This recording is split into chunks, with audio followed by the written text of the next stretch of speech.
The Giver by Lois Lowry, Chapter 10. I go in here, Jonas, Fiona told him when they reached the front door of the House of the Old after parking their bicycles in the designated area. I don't know why I'm nervous, she confessed. I've been here so often before. She turned her folder over in her hands. Well, everything's different now, Jonas reminded her. Even the nameplates on our bikes, Fiona laughed.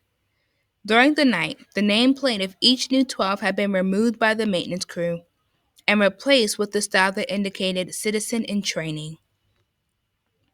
I don't want to be late, she said hastily, and started up the steps. If we finish at the same time, I'll ride home with you. Jonas nodded, waved to her, and headed around the building toward the annex, a small wing attached to the back.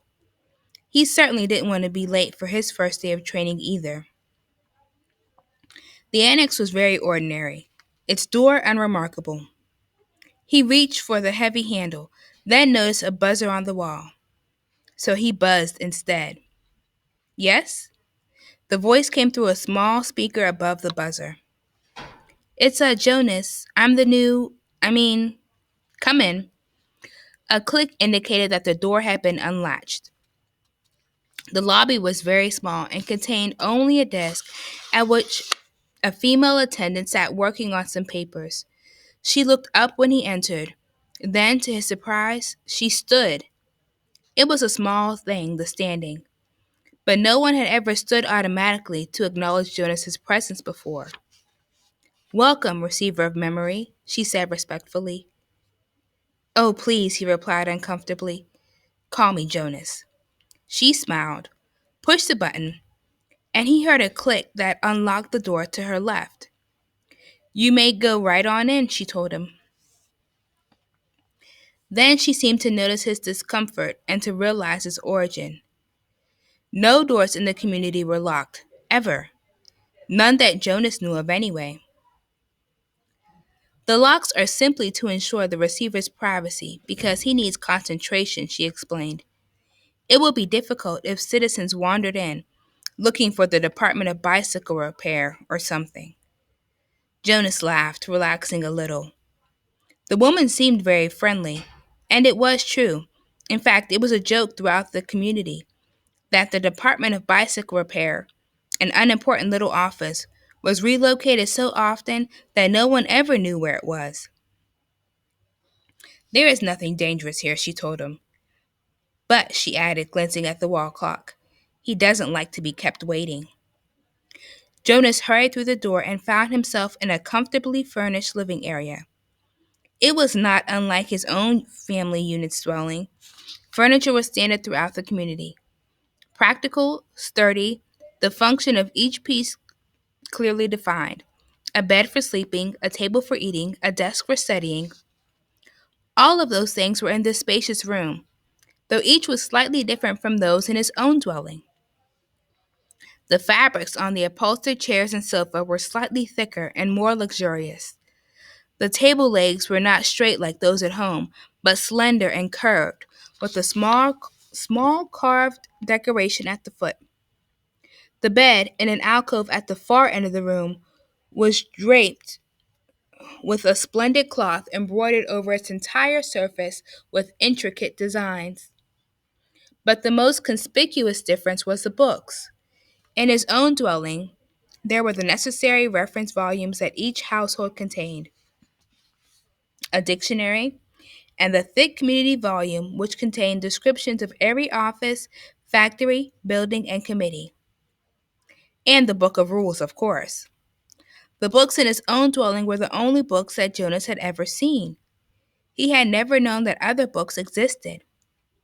But this room's walls were completely covered by bookcases, filled, which reached to the ceiling. There must have been hundreds, perhaps thousands of books, their titles embossed in shiny letters. Jonas stared at them. He couldn't imagine what the thousands of pages contained. Could there be rules beyond the rules that govern the community? Could there be more descriptions of offices and factories and committees? He only had a second to look around because he was aware that the man sitting in a chair beside the table was watching him. Hastily, he moved forward, stood before the man, bowed slightly, and said, "I'm Jonas." "I know. Welcome, receiver of memory." Jonas recognized the man.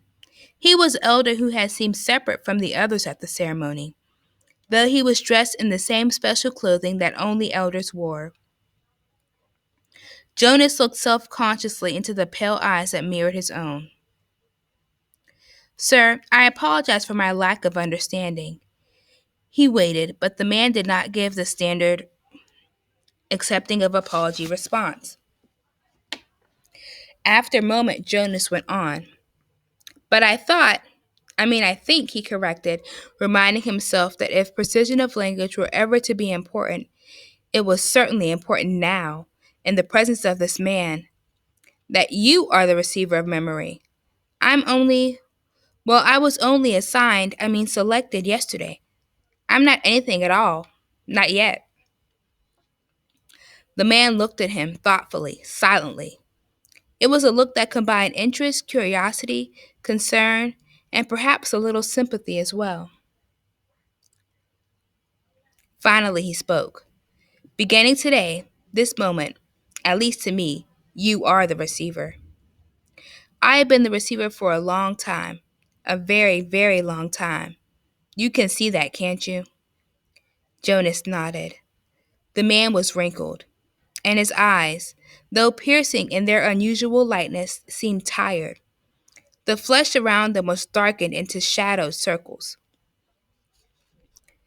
"I can see that you are very old," Jonas responded with respect. "The old were always given the highest respect." The man smiled. He touched the sagging flesh on his own face with amusement. "I am not actually as old as I look," he told Jonas. "This job has aged me. I know I look as if I should be scheduled for release very soon. But actually, I have a good deal of time left."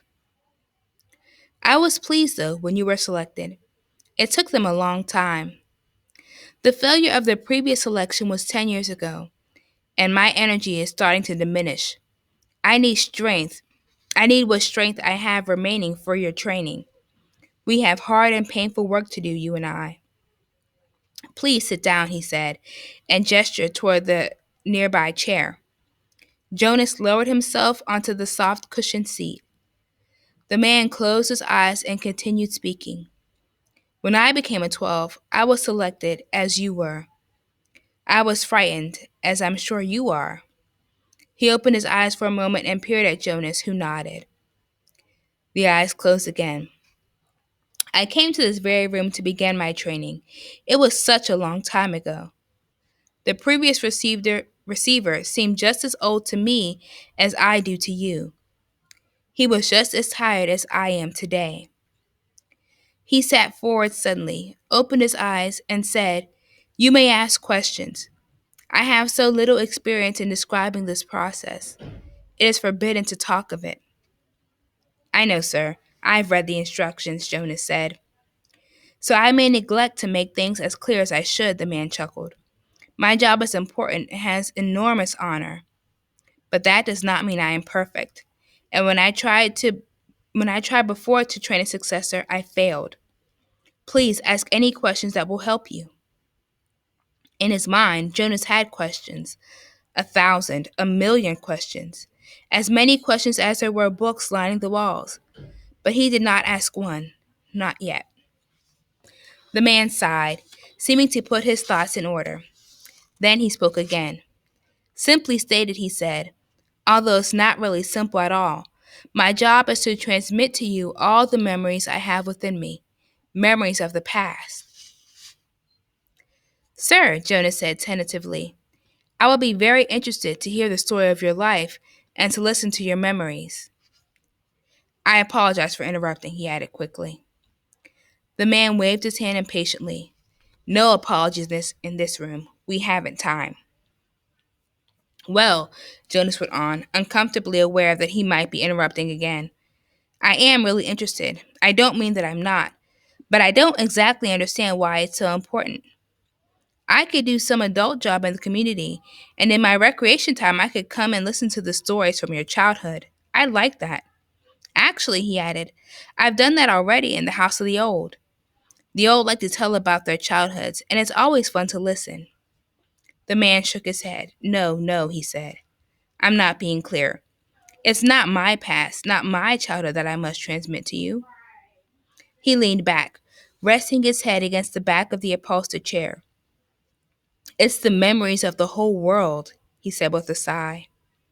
Before you, before me, before the previous receiver, and generations before him. Jonas frowned. The whole world? He asked. I don't understand. Do you mean not just us? Not just the community? Do you mean elsewhere too? He tried in his mind to grasp the concept. I'm sorry, sir. I don't understand exactly. Maybe I'm not smart enough.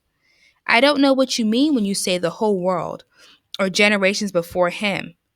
I thought there was only us. I thought there was only now.